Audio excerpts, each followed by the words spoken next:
Alrighty, what's going on, Macro Perspective peeps? I've got an awesome guest today, Julian Habib. First, before I do the true intro, Julian and I got to know each other quite a long time ago, getting into the jiu-jitsu world. But today, I really wanted to bring Julian on just because I think he's coming out with an amazing book, Be the Fireholder, which I got to read recently. Julian's been awesome. I've been following his journey for a while in the entertainment industry, just his entrepreneurial journey, and just kind of everything that he's thought about. He's had such a great philosophy and just kind of, speaking about things in a different way. And I think the book that he delivered was great. That's the main focus of the talk today, like how we got into this book, what you can take away from the book, and what being the fire holder means. But yeah, Julian, thank you so much for being here. How you doing, man? Thanks for having me on your show. Oh, Happy to dude. be here. I appreciate it. Yeah, like I was saying, I noticed, you're like, hey, I'm coming out with a book, posted on Facebook, Instagram. And I was like, dude, I got a platform. Let's talk about this. I got to read the book. And what I liked about it was it really took a lot of experience from yourself, right, growing up. And then from there, applying kind of the principles that you picked up along the way, and you were able to codify it and able to put it in a way that was like, hey, here's the systems, here's the protocols, try these out where you're at, like little things from daily solitude to reviewing and reflecting on goals to making sure not only are you reflecting on these things but constantly keeping the boundaries and keeping yourself in check and making sure that your time is respected, all these little things. And I know that, like, in the book, for you going into it, you're like watching the movie Edge of Tomorrow, which is Yeah. awesome, by the way. Which I think they're gonna get a number two finally, Tom Cruise and Emily Blunt. But yeah, what started the path of like, okay, I got to get this information out there. Whatever's locking in my head, I got to get this out there. So writing this book was an 18-year dream. So this book is proof that it doesn't matter how long it takes you or how big the dream is. As long as you are persistent and you just don't give up on it, it'll become a reality. Why I started writing the book or why I wanted to? Well, it comes back to I've always wanted to have kids, and because I don't have any, back then I wanted to make sure that I could pass on all of the knowledge and wisdom that I've accrued in my life and throughout my career to help people become their most authentic selves and to be able to actualize and make their goals and dreams happen in record time. So that's the whole reason that I wrote the book, was that so I could pass down what I know, what I've learned in life, so that people can better their lives. I love it, man. I love it. Hey, there's nothing better than learning from the wisdom of others. I've read a lot of books, listened to a lot of folks, and it's like, hey, this is how you do it. I kind of want to start off here, if you're comfortable with it. Probably the hardest line in the book that I personally took. There's a lot. There's a lot. Yeah, there's a lot. There's a lot. The one I personally liked a lot, and I have it in my notes here, is I didn't come from generational wealth, but I came from generational will. Break that down for us. That is probably fire right there. Well, it comes down to generational will. Well, it comes to watching how my parents, especially my mother, worked so hard to build a life for my sister and myself, and their relentless drive to give us a better life. And that actually goes back to my grandparents as well, immigrating from Colombia, and just being able to make good on everything that they wished would happen generationally for their offspring, and setting that forth starting from me. So it has been a lifelong journey, and to basically, for my own lineage, to kickstart it into a whole nother stage. Yeah. Yeah. I think when you look back, right, at those that came before you and the work that they put in, you can't help but be like, I gotta lock up. I gotta lock in, and I gotta get after it. I resonated a lot with that because, for example, my mother came from Philippines, four boys, single mom, worked her ass off just to make this life that I have. So when people, I don't know, it's hard for me to sometimes be empathetic to certain things because people are like, this is how you see it. And I'm like, the way I see it is like this. The way my mom worked, the way I've seen other people work, you might see this thing too, where it's like everything is like an opportunity to me, right? Like I get to do this, I get to get after it. And when there are certain maybe complaints or excuses and things like that, I'm just like, yo, my mom did this with like 4 months. I am far in a better situation than where I'm at. So talking about lineage, and I think one of the things that came up in your book as well is legacy. And obviously, you just talked about your lineage, talking about how you're in your family, how their upbringing affected yours, and again, generational will. Not that wealth, but it was wealth in a sense of they gave you all this will to build. What is the legacy that you'd like to give for those to come, and what is legacy for you? And I feel like that's two questions. So, unfortunately, I don't have it around my neck right now, but I wear it often. So, on my 35th birthday, I bought myself a gift, and it was an ancient Greek coin of Alexander the Great. So, when I was younger, I looked to find a positive male figure, positive role model in my life. And so I looked towards the great men of history. Alexander the Great and Julius Caesar were the two I landed on. So for my 35th birthday, I bought myself a coin that's 2,300 years old. And it is a constant reminder whenever I touch it that what we do can echo for thousands of years. So I like to live and move in ways in which what I do in the present can make a lasting impact into the future. Legacy for me is, let's say, it's to create a better world. And that is done through our interpersonal relations with other people, uplifting them. That's why my book starts off with the 15 rules. Treat people well, give people their due, Yeah. uplift others, build a better world. Be cooperative, don't be greedy, be generous, live in abundance. So, legacy for me is being able to pass down and be like a wealth and abundance multiplier for everyone around you and generationally. So, for Yeah. me personally, I wish to create generational wealth, and my life's dream is to create a foundation and to pass down that foundation down my family line. What? No, I feel like Marcos would resonate a lot with that. You'd love Marcos.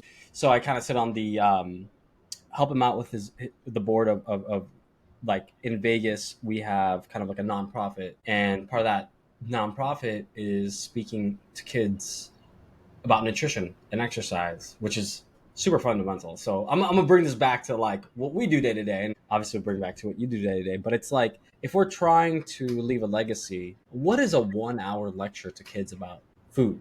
You know, and it's crazy because every time I hear Marco speak about it, it's like the craziest thing. These kids didn't know certain things, or they did know certain things, and then they may be able to come home and be like, "Mom, Dad, this is what I learned at school today about nutrition. We shouldn't eat this way." And when you think about that 1 hour, it's 1 hour of time to 30, 40, 50 kids, but you just impacted 30, 40, 50 people, but then you impacted their families, but then you just impacted a whole family line. Like, how would they think about food moving forward? Oh, I'm making this decision because that guy told me about making better decisions around food. I think that's legacy, right? In the immediate, you could really impact change right there. And then in over time, who knows? Who knows where that string of events, chaos theory kind of goes? Because like next thing you know, that kid is super healthy. He's a top athlete or a smart person. And then his family line is super healthy. And it's like, I think sometimes people don't understand that like legacy can sometimes get antiquated, right? Like, oh, you have to be like an Alexander the Great or Julius Caesar, who are like the top of the top of the top of legacies, right? It's great to look up to those folks, but sometimes I think legacy could be just that little thing, and it could put like a major switch in the now too, So right? that's actually a really important part of my book. So my book, Be the Fire Holder, Yeah, man. about stepping into your highest power by being your most authentic self unapologetically. So throughout this book, every chapter has a life story of mine. And I Yeah, show you that life story, how I triumphed over adversity or I emphasized integrity in certain stories. And book is basically, it's like, I wrote a book, you can too. I did this, you can too. Don't ever write yourself off. Don't think anything is impossible. If you can be in alignment with your soul's purpose and your inner voice, then you can live a life in harmony with like the flow of the world around. And in yeah, doing that, we can discover our life's purpose. yeah, yeah. I wanted to give you a major shout out too. So reading that whole book, I think the main messages, and I don't say this message negatively, but it's like no one's gonna write this story for you, right? Something that I was thinking about when I was thinking about this, and I'd love for you to speak more about this, is like there wasn't a playbook for Julian. You know what I'm saying? There wasn't a playbook for Seamus. There wasn't a playbook for Eminem getting out of Detroit, The or school of hard knocks. yeah, there wasn't a playbook for Dre getting out of Compton. Like, there are no playbooks, right? I think people understand that society says, hey, do this, this, and this, and expect to get this. And, we've all probably been part of that formulation at some point. But what you're talking about now is when you decide to go into your alignment, when you decide to go into your flow, there is no path that is pre antiquated for you because it is your own unique path. And the weird thing about that path is like it just doesn't show up and it's easy A, B, C, and D. It's a lot of like kind of what you talk about in the book. It's kind of like a lot of falling on your face, literally and figuratively, in your book. So like yeah, it's basically zigzagging up the way to the mountain. Yeah. So basically, okay, so I have like film production here, and then I have books, coaching, and my digital courses here, right? And so ultimately, I moved to California to work in Hollywood, and I wanted to make an impact through films. But overall, films were just a vehicle for me to be able to express that desire of making an impact. So making films was essentially at the very beginning at the peak, but that goal was conceptual. I then made film a vehicle to give me experience and audience and credibility to be able to essentially get to my ultimate goal of making an impact. So I was flexible on the vehicle, on the methodology to get to the top of the mountain, which for me was making an impact. What that looked like originally was making movies. But as I adjusted, writing books, creating impact through coaching, and sharing the knowledge and wisdom that I have became the actual vehicle to get to that ultimate goal. Yeah.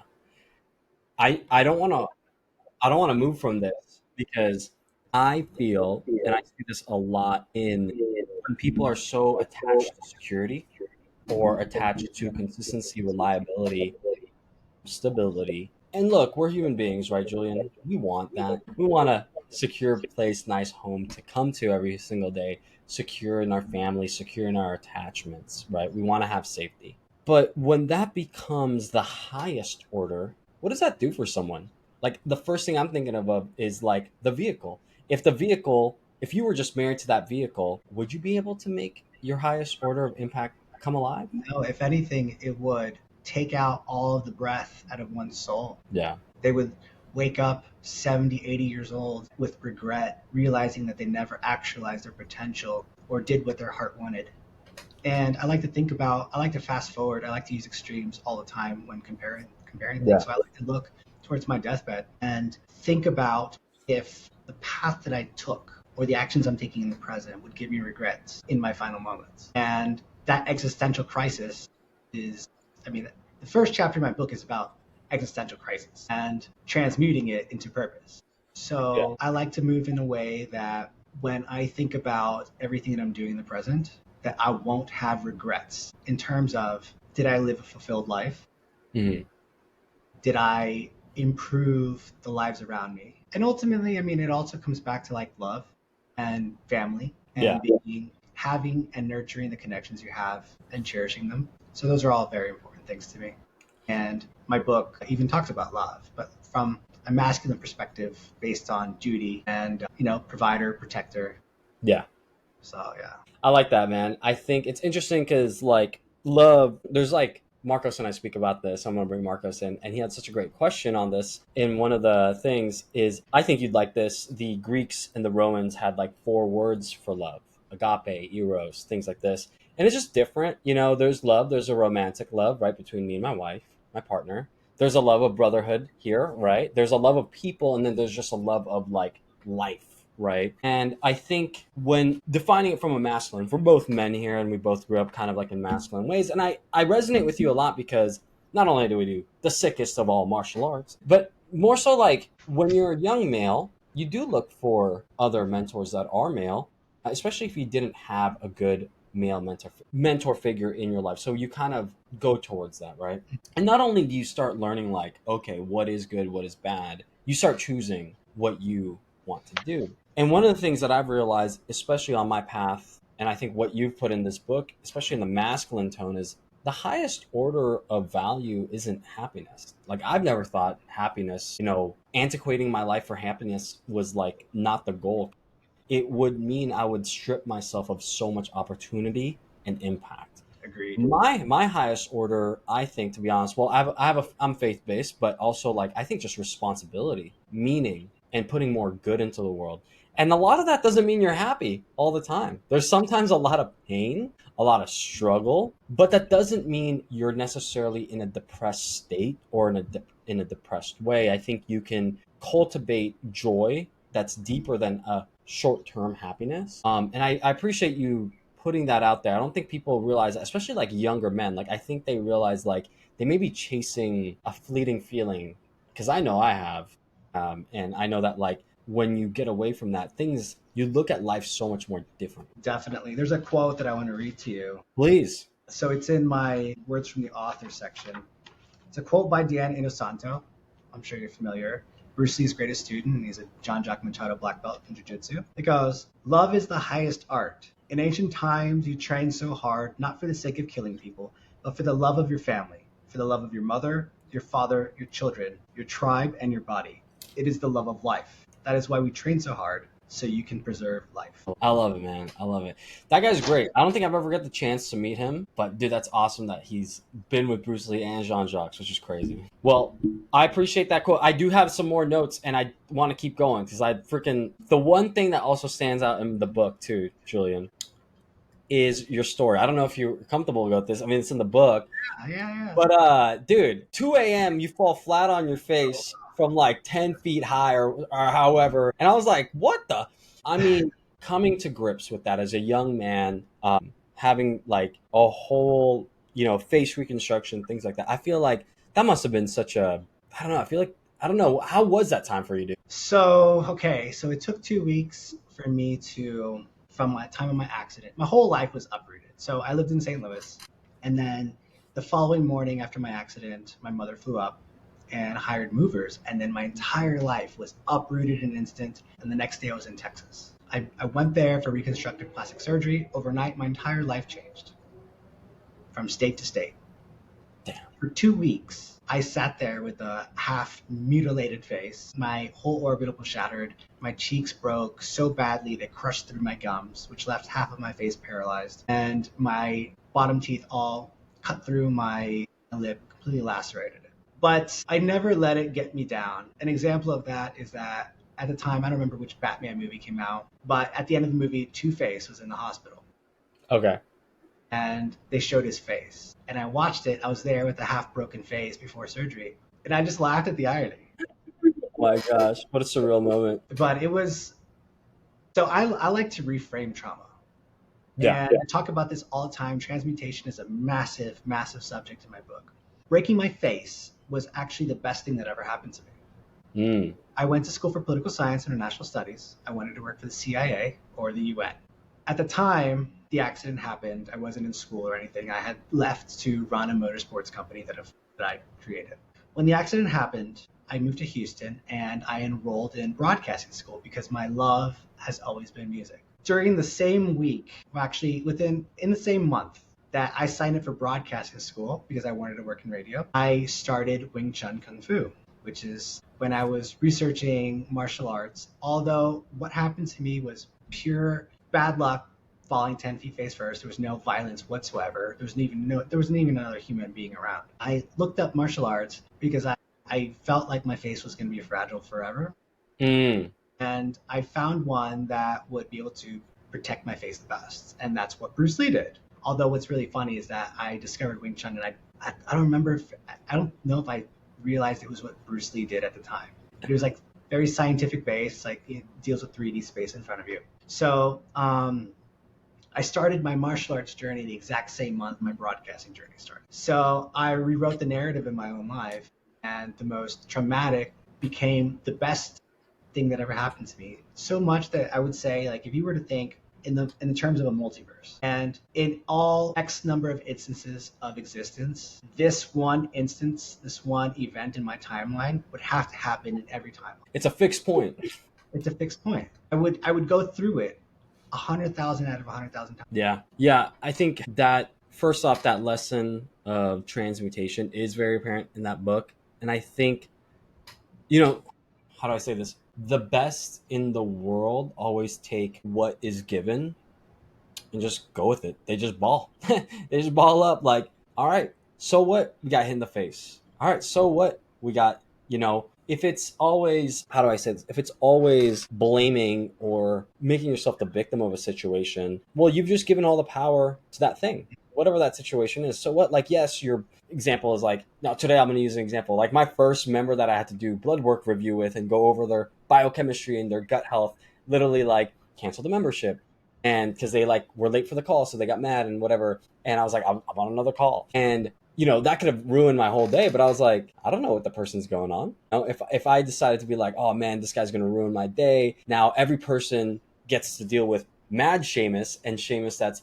upset about this thing. It's like, no, like I transmuted that. I was like, I don't know what's going on with that person. I'm going to put my customer care hat on. Hey, sorry that this happened. Let me try to support it as best you can, and we remedied the situation. But I feel that if you give a situation power, you take away your opportunities, or at least you take away the other options that you have, right? So for you, if you decided, hey, this face is going to define me, or this like broadcasting school Wing Chun, like that fixed point 100 out of 100,000 times, the other 999 9,000 times that you decided to be the victim, you probably weren't be in this position to help or impact people. You might just be another run of the mill person that we see down the lane. What you're talking about, I'm a big fan of radical accountability. And even if things aren't your fault, if you look back, you can do, I wouldn't say it's like blaming yourself, but you can look back at circumstances that you could control. And I don't like anything outside of myself being the master of my own fate or destiny. Yeah, yeah. I hear you, dude. I feel like what I'd love to continue the conversation to is like, what are those strategic and tactical things that you talk about in the book to keep this sharp, this skill sharp? I know, for example, gratitude is something that you talk about in the book. 5-minute journal or some journaling, mind maps, things like this. I'm like, dude, I love all this shit that he's talking about. Mind meester and all these things. I play with these things, dude. Like I play with these things because I have so many work projects and so many things that I'm like, I don't know if I can put what's in here out there without explaining it in this way. Like I feel like the constituents of how life is played out nowadays with technology, I'm like, the technology just hasn't caught up with how I want to visualize things. I want to be like, Tony Stark, Iron Man, like playing with holograms. I'm like, that's how I see life, but I'm playing in a 2D space. You know what I'm saying? Talk to us through some of those tactical things that like keep those things sharp. Some of the practices that you put into the book, maybe some of the ones that you found work best. Some of the things maybe some of your coaching clients were like, oh yeah, this always kind of worked out. So there is one thing that I recommend everyone do. I like to go old school with this. So in the room that you spend the most amount of time in, get a standing dry erase board, Ooh, double-sided. So that's actually how I wrote the outline for my book. I would have an idea and I'd run over and I'd write it. yeah, And then I would write something else. And then I'd come back days later and I'd write something else. yeah, And all of a sudden now I have 15 rules for living. And then I would write an idea on like Stoic philosophy. And then another day I'd go back and like redefine it more. And then all of a sudden I have, a nice skeletal framework for my book. I like to look at things. And on the other side is like the 10-year life plan. yeah. I move all my IPs, and then I'll do something and I'll cross it out or write a new date or like the progress or like where it is.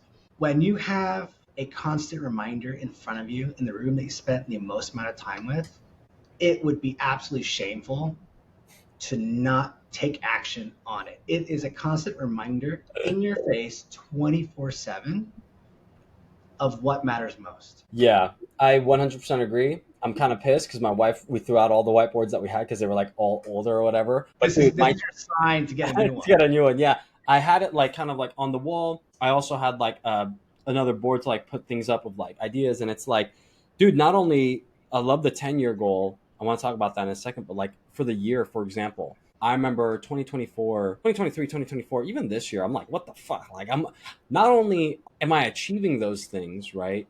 But you start realizing like you may have had an idea like on that whiteboard of like, let's say quarter 1, January through March, this is the season. Next quarter, this is the season. Third quarter, this is the season. Fourth quarter. What's interesting about goals, I don't know if you noticed this too, Julian, is like you might surpass some of your goals faster because it's just so apparent all the time that you realize, oh, some of these goals are like not time bound. I can just do them now. So it's interesting. And then two, along the way, have you ever noticed that it's not the what of the goal, it's the who? Dude, by creating a goal, you somehow find like an insane amount of amazing people that can help you along the way, right? Like alliances and things. And you're like, who are these people? I've never thought I would ever have these people in my life. Like, have you noticed that in like your goal setting and all that? So that's why it's so important that you are authentic self, because that way you can find people who are truly aligned with your deepest desires and the calling of your soul. Yeah, yeah. I want to have you touch on 10 years. I think this is a good one right here. I know you have a 10-year goal, and I'm gonna play devil's advocate here for a second. So I'm gonna push up on you a little bit, Julian. But like, dude, I don't think people truly understand like 10 years. You know what I'm saying? Mm. Today I had a podcast post by Dr. Kelly Starrett, one of the most premier people out there, and, most people see what their day looks like. That's what humans have been used to, their day. Maybe they're ninjas and they could put out 2 days and 2 weeks. And maybe they know what they're doing Christmas week because every year it's the same thing. But I don't think people have realized like what the impact of 10 years can do. And the example that he used was like, well, let's say you want to take a supplement like creatine or exercise, and you do exercise and supplement for 1 day. Obviously, you might feel some change that day. You're like, I'm a little bit sore or whatever. 2 weeks, you're like, oh, I'm a little bit stronger. But you don't know what 10 years does. You have no clue. You've never looked that far. Can you kind of like, talk through that about like, hey, what is like how to visualize that 10 years, what that looks Okay, like, how you need to feel, like how you do it? this is a topic I like a lot. So when I turned 35, so I just turned 40 back in August. Ooh, happy birthday. And thank you. You're looking And young, dude. This is every time I fucking see Julian, guys. Okay, real quick, when I first met Julian, he said we met like 8 years ago. You're like, oh, I'm 32. I was 22 when I first met you or something. And you're like, oh, I'm 30. And I'm like, bro, what the fuck are you talking about? I thought you were like in my class or something, like my college class. What are you talking about? So if you're watching the video, Julian looks young, guys. He's the face of longevity. yeah, today, no, everyone thinks about 28. So I just, There it is. this is my energy. So when I turned 40, I hit it with a hell of a stride. A lot of people hit 40 and they have a midlife crisis. Why? Because they didn't get ahead of it. When I turned 35, I had this incredible realization. I stopped thinking of myself, my age, as a 1 year. At 35, I was no longer 35.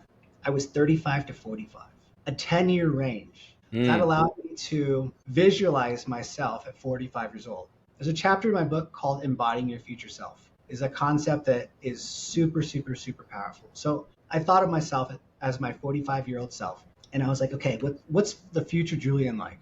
What kind of home does he have? Is he married? Let's back that up. What is future Julian like? Okay, is he healthy? Yes. Okay, so what habits do I need in the present for me to be healthy in the future? Okay, let's do those. Am I still training jiu-jitsu? Yes. Well, I'm a purple belt now. At 45, I should be a black belt. Okay, so what habits and what training consistency and what can I do in the present to bring that future me and make that a reality? Yeah. Go back to health. What does my physique look like? Am I lean? Okay, that means I get my daily steps in. That means I count my calories and my macros. What does my body look like? I'm doing jujitsu, but am I lean or am I muscular? Okay, so if I'm muscular, that means I need to be in the gym 3-4 days a week minimum. I need to be counting my calories and keeping myself lean or lean gaining. I need to get my cardio in. What's future Julian's family life like? Is he married? Yes, he's married. Does he have children? Yes. What's my future wife like? Okay, what attributes in a future partner am I looking for? Okay, to have a woman like that, who do I need to be in the present to get there? What's my home like? Okay, home by the beach. What's it going to take to get my home by the beach? Okay, career path A, career path B, passive income, books, digital downloads, trading time for income, courses, making movies. These are career and lifestyle choices for the future you. You look at the future you 10 years in the future, and you bring all those habits into the present, and you become that person. Everything we do or want to do is doable with a plan. You see a lot of NFL stars go broke because they got money and they blew it. Well, there's no excuse when time is on your side to not have a plan. So say you always feel like you're going to come into money. Well, you have years to plan out what you're going to do with that money, how you're going to invest it, and how you're going to grow it. So that when you do come into money, You just push the start button on your whole machine operation. Yeah. You don't think about it the second you get the money. You already know what the hell you're doing. And Yeah. that way you can safeguard against any potential failures you might have because you've had years to think about it. Everything we want to do in the future can be done with a plan. 1, 5, 10-year plan. Think of the things that you want to do in 10 years and reverse engineer the processes and the things that you have to do by breaking these goals into smaller actionable tasks and steps. Yeah. Yeah. And then you just start knocking them out. When time is on your side, there's no excuse for you not to reach your goal. Yeah. Dude, I love that. The reverse engineering. I think this is something I've never been able to say how elegantly you've said it, but it's like stepping into the identity, right? A lot of folks go like, oh, kind of like what you're saying, like, oh, in 10 years, I should be this person. It's like, why the fuck do I gotta wait? You know what I'm saying? Julian just told me how to reverse engineer this thing. Let's step into that process now, right? And Um, because of that, when I hit 40, so it's like I hopped on TRT, I completely changed, my health. I have like my books and I have this whole second career starting. Instead of hitting a midlife crisis at 40 and being like, oh my God, what the hell am I going to do? I turned 45 years ago.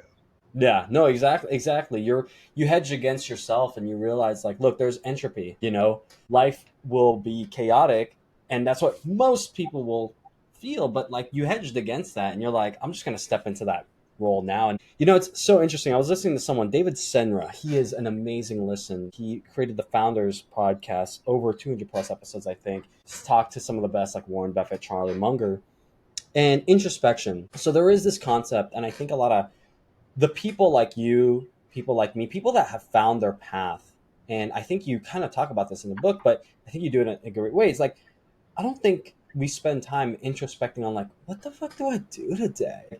What am I going to do this weekend? What's my life up to? Like, they just don't have time for that. Like Julian, you and me, like once you've set the path, you've set the goal, the 10-year thing, legacy, the impact, who you are, what you want to be, right? You're optimizing with the hormones, with the macros, all these things. It's like, dude, you wake up and you're like, all right, get to the gym, go train, get right into deep work, do some deep work, get some Discipline. meetings, boom, bam, bam, bam, bam, bam. And then it's like end of the day, you're like, fuck, I can't wait to do that again. Like, like there is no like, for example, me and you, like I know there's time. Everyone kind of has some time, but it's like to get things on the calendar. It's like I tell people all the time. They're like, Seamus, like, hey, I want to hang out. I'm like, yeah, you can hang out with me. I'm at the gym at 5 a.m. You just come through.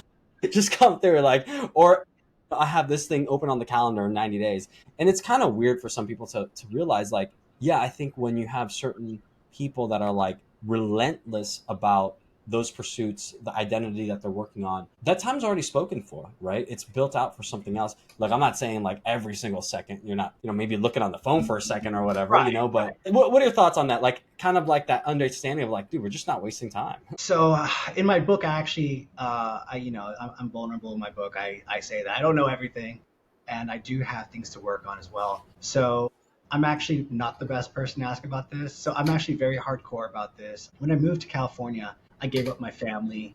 At the time, I had a girlfriend too in my jiu-jitsu team. So then I said I have to make this worth it.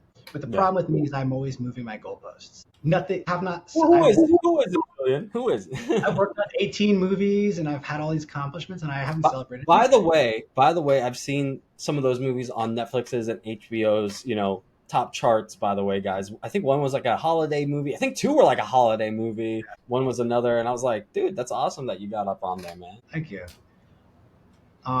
So I haven't allowed myself to take a vacation in 10 years, but I've reached a place in my life where I have earned it because I had to give up my family. And every time I go back maybe one or two times a year. And everyone's getting older. So I sacrificed my family for my dream. So I use that as fuel to have this relentless drive to make it worth it because I did. Like Yeah. I did trade my family for my dream. So it has to be worth it. Yeah. In my book, I say that you don't have to be as hardcore as me. Like, please learn from my example. Live life. You don't have to take that exact same path. I'm just showing you how I am, and you don't have to be that way. Yeah.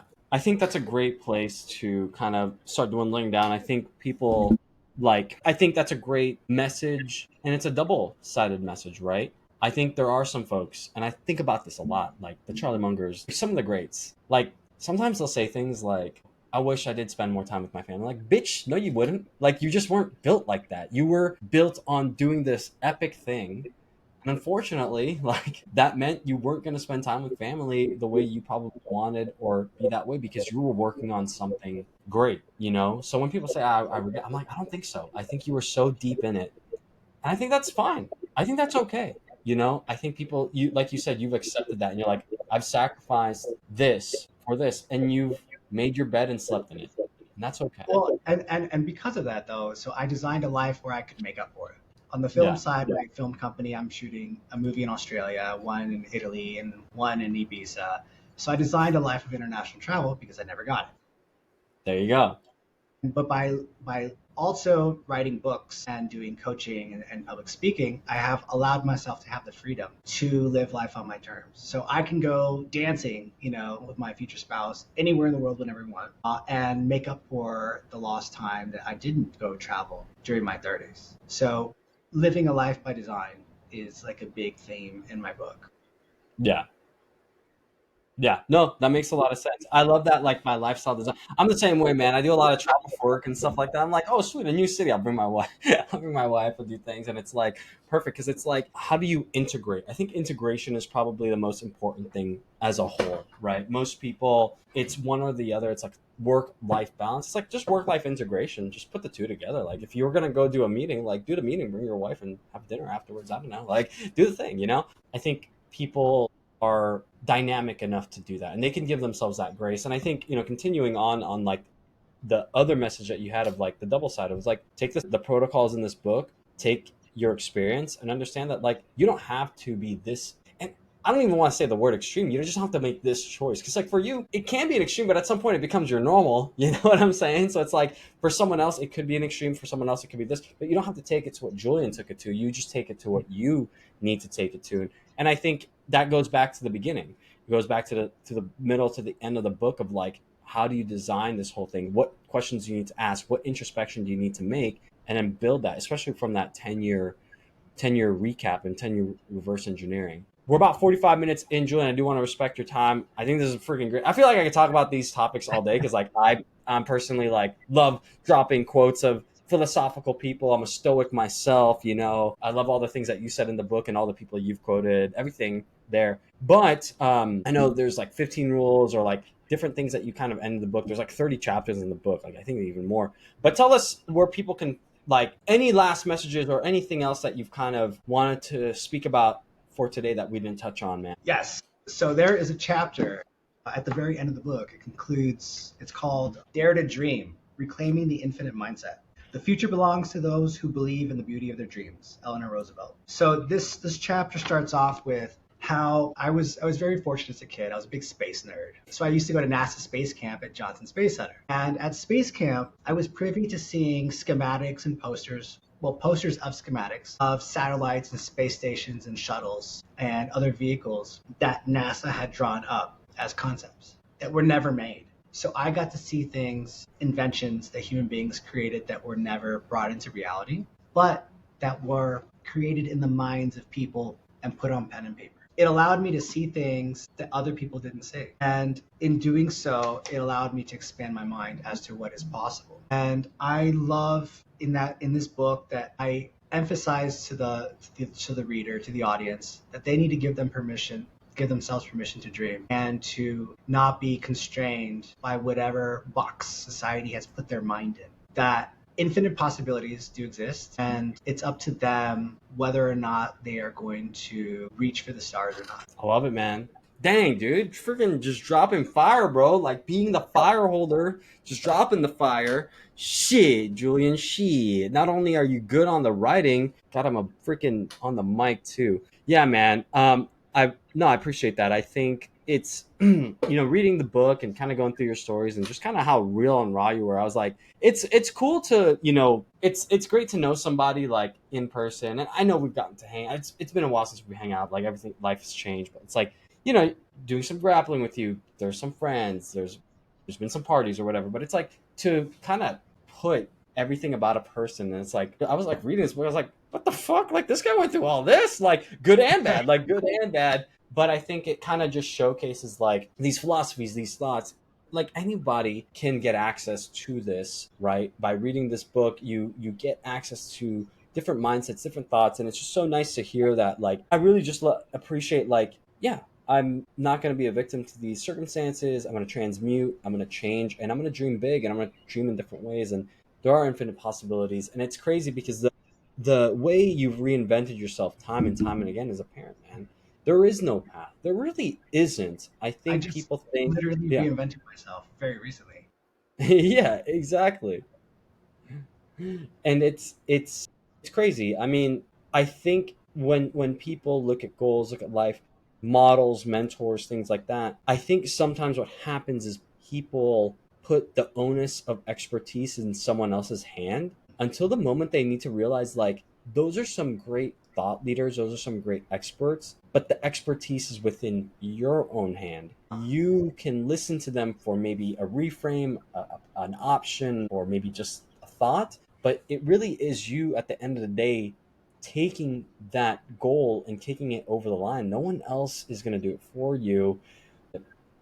It may be treacherous, it may be scary, and honestly, sometimes it may be, and I don't like to use this word lightly, I like to say a different word, but like, you may be alone, and that's not bad. That's not bad at all. There's a difference between being alone and being lonely. You can walk your path alone, and but what you say in this book of being your authentic self, you'll notice that as you walk that path, others will come, and you won't necessarily feel a certain way. You'll find that you'll have more power, more, but at the end of the day, just kind of what you're saying here, it's like, look, dream big, because who knows? Who knows what the fucking possibilities are? Like, trust me, like, I don't know. Like, I've literally had certain goals. I'm like, I've hit them. Like right now, I just reinvented myself too in the last 3 weeks. I'm starting a new position. I'm stepping into different roles, and I'm like, I didn't know this was possible. It's like, yeah, you didn't know it was possible because you limited yourself to that. But because you put yourself in the right areas, kind of like what you talk about, opportunity struck, you have to step up, and it happened. It doesn't happen again. Lightning doesn't strike twice. Dude, I love this conversation. I feel like I keep going. I feel like I could chew our listeners' ears off. But tell me this: where can people find you? Where can people find the book? And how can they support you, my man? Great question. So you can get my book, Be the Fireholder, on Amazon, or you can go to my website, get it directly, bethefireholder.com. If you want more information about me personally and what I offer, you can go to whoisjulianhabib.com.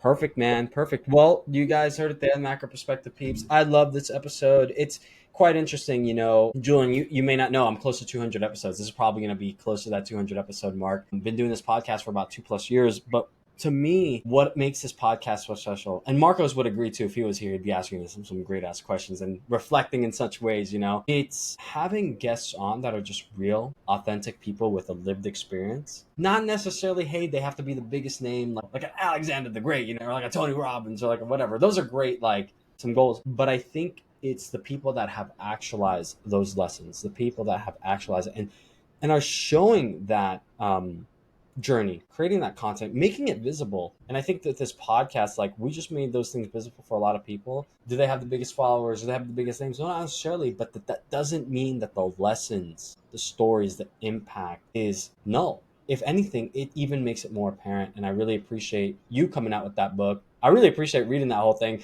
on a Sunday morning with a cup of coffee. I was like, Jesus Christ, Julian, like, I didn't know this shit.